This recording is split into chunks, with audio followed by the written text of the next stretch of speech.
I would like to thank the Department of Geosciences of the University of Malta for the invitation to address you on the occasion of the 36th General Assembly of the European Seismological Commission. Let me begin my brief remarks by welcoming all of you to the Maltese Islands and to Valletta. This General Assembly is taking place at a historical moment when Valletta is the European Capital for Culture for 2018. Therefore, I hope that you will find some time to explore Valletta and the rest of our islands during your stay. I am certain that this General Conference will create the necessary space for you, as academics and researchers, to engage in meaningful discussions about a wide range of topics. I am convinced that you will also be discussing the important intersection between the scientific and the social dimensions of your respective expertise. As we all know, natural disasters lead to far-reaching destruction.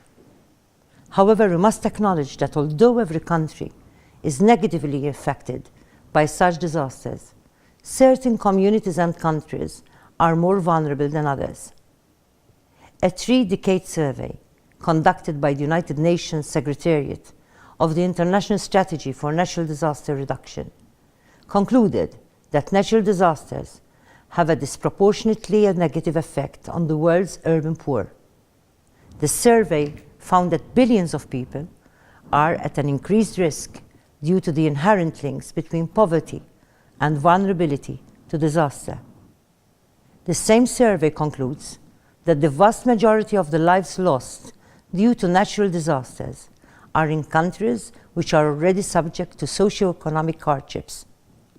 Research has also found that survivors of natural disasters in such countries often lose their livelihoods and therefore experience more extreme levels of precarity. Even more so, the International Labour Organization conclusively stated, following the Asian tsunami crisis in 2004, that women are more vulnerable during disasters. The study reports that this is due to the fact that women have less access to essential resources and are the primary caregivers of other vulnerable persons, such as children, the elderly, and persons with disabilities. The ILO study also highlighted the risks of sexual violence and exploitation, including human trafficking, which take place in the aftermath of natural disasters. As academics and scientists, you are committed to the pursuit of knowledge in order to improve the lives of our human family. For this reason, let me urge you to also keep the social perspective of natural disasters at the heart of your deliberations during this General Assembly. The valuable work that is being done through the European Seismological Commission in the Euro-Mediterranean region and beyond is very important. I would also like to take the opportunity to commend the focus that the Commission is placing on the education of young scientists.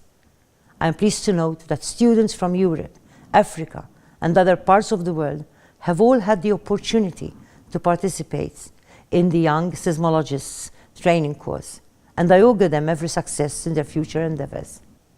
The role that young people can play in response to the destruction which is created by a natural disaster is essential. Let me therefore take this opportunity to commend the work being done by the recently launched European Solidarity Corps, which has in only 1 year attracted the participation of over 42,000 young volunteers from across the European Union. In August of last year, a group of these volunteers arrived in Italy to help with the ongoing efforts to assist the local community affected by the severe earthquakes that had hit the region. Scientists and researchers, civil society activists, private sector collaborators, government authorities, and volunteers are all equally important in order to effectively respond to natural disasters with solidarity and support. Thank you for your attention, and I augur you a fruitful General Assembly and a pleasant stay in the Maltese Islands.